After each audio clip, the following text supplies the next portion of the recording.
Hi, David here for Royal Navy Yachtmaster. Thanks for tuning in again, and if you're finding good value from my videos, please like and subscribe. So in today's segment, we're going to show you moi docking a 45-foot catamaran out here in Croatia on my own. Why was I doing it on my own? Well, a couple of reasons. First of all, I've done this kind of thing a few times before, so I'm pretty sure it'll go okay. Second of all, my crew member was my girlfriend Alison, and with all love and kindness and respect, Alison's not the slightest bit interested in pulling ropes. She just got her nails done, so why set her up for failure? I can do it myself anyway. So we're going to walk you through the sequence. A couple of key takeaways, really important coaching points. So at the point where we've made our final approach, and when I say it's a catamaran, it's got sails, but it's a powerboat, right? It's got two engines, either side just like yours, two throttles, two gears. Final approach.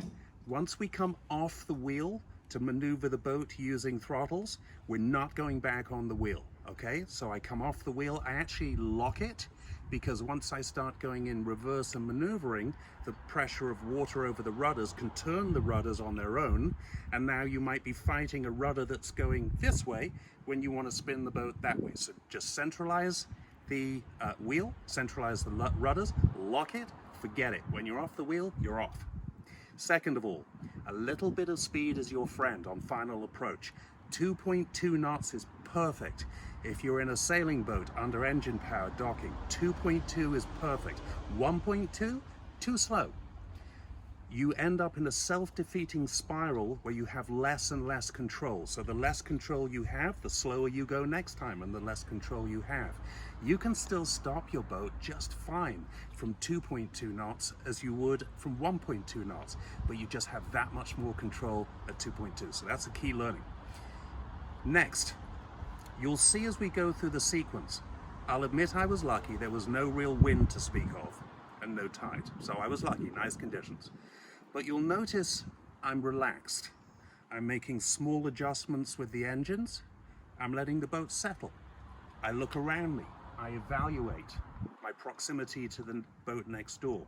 You'll see I actually walk down from the helm station so I can get a better look at my distance off the dock. And so my encouragement here, the key coaching point here is slow it down, relax, gentle engine movements, micro adjustments, rotate the boat, back it up a little bit, stop, take a look.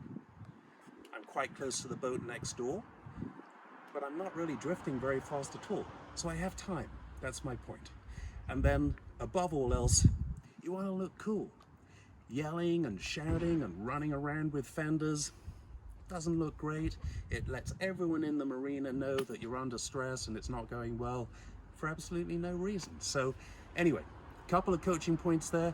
Visit me at royalnavyyachtmaster.com. I'll come out and coach you on your boat, and also buy my online course on the collision regulations, the rules you actually use every minute that you're out on your boat, rules 1 through 19. So enjoy the video. See you next time. Show you some maneuvering now on how to use throttles and wheel, etc. Okay, obviously I'm in this great big catamaran, sailing catamaran, but actually the principles of fulcrum and leverage and spinning are all the same for you in your power boats. My engines are set a little further apart than yours. Mine are actually nearly 20 feet apart, but the principles are all the same. One propeller pushes forward while the other one's pulling backwards. It turns the boat to starboard in its own axis. The opposite is also true.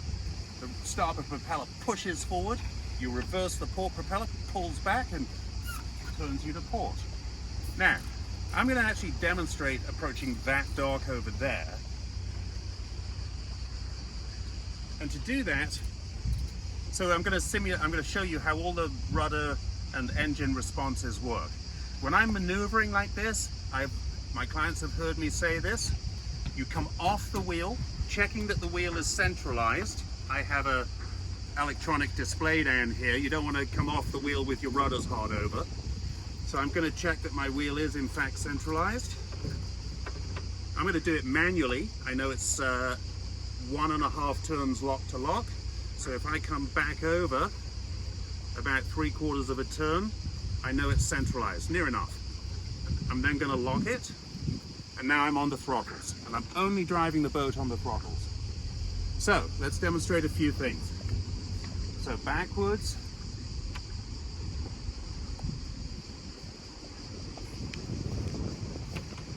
All right, I just cleared away from that dock there. So let's demonstrate propeller drag going in reverse. Starboard throttle, starboard propeller should drag the stern of your boat to port the opposite way. Let's see if it does that.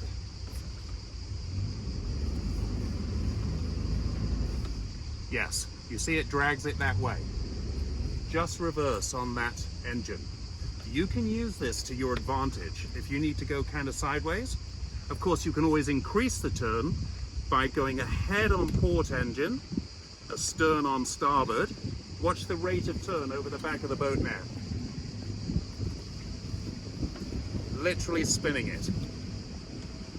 Okay, so that demonstrates that. The same is also true if I just go hard astern on the port engine. Should drag the stern up to starboard. Watch, here it goes, almost sideways. And if I go reverse on both, matching the power, I can actually adjust power, right? I can steer using my reverse throttles and that prop drag. So I'm going straight right now, increase power on port, decrease power on starboard. Look, we go that way. Increase power on starboard, decrease on port. We start going that way. All right, so very useful to get used to the characteristics of your boat and your engines. I'm going to stop the boat now using forward power. I look sideways, that's my best indicator if I'm stopped. I see the ripples on the water, I see the bubbles. I look laterally at that catamaran, I can tell I'm stopped. If I continue staring forwards, staring aft, it's harder to tell if I'm actually stopped. And what I see many of you do is you fixate looking forwards. Even when you're going backwards. Here's a golden rule, folks. When you're going backwards, you better be looking backwards. And I mean properly. You don't need to look at the throttles. You know where they are and you know what they do. So you turn your whole body and you look backwards. Look, I can drive the boat looking in the direction I'm going. No client of mine ever drives backwards when they're looking forwards. That's a heads up. All right, let's demonstrate again.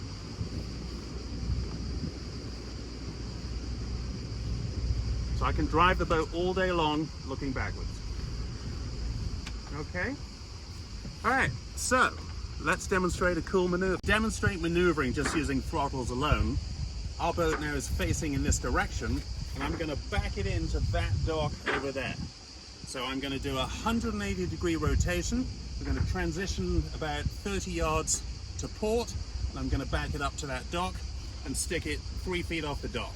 All right, so here's how we do it. My initial direction that I want is the stern to kick around to port. Looking backwards, I'm using that prop drag to start the turn. There it goes. I'm now going to match it with port engine because I want to give myself a little space to line up and back up. That's nice. Now I'm going to slow it down. I've got the boat moving. I don't want to be doing 4 knots doing this maneuver. I'm now at dead slow. I'm just in gear in reverse. Okay. Now I'm going to go directionally in towards the blue dock. So it's simply a spin, reversing the throttles. Okay, here's the spin. A little more stern power. Okay. A little bit of breeze has just kicked up, but that's okay. Look, I'm matching, going a little ahead on starboard. Now a little more spin.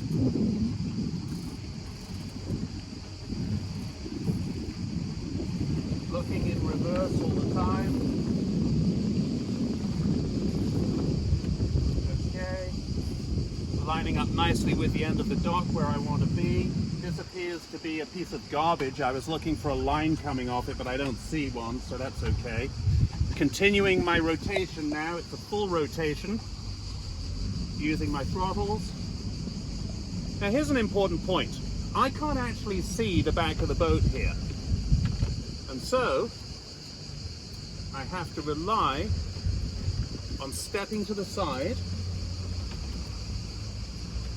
where I can see, you just point the camera out, I can see the corner right here. I have to keep in mind the dinghy is sticking out 3 feet past that, but also the good thing about that is it's high enough out of the water that on that dock it will just go over it, so it's not a concern. All right, let's focus on my lineup. There it is. Nice and straight, exactly how I want it to be. If there was more wind, I could drop an anchor. That would hold the bow up.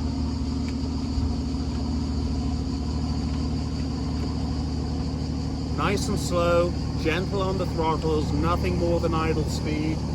Just picking my line.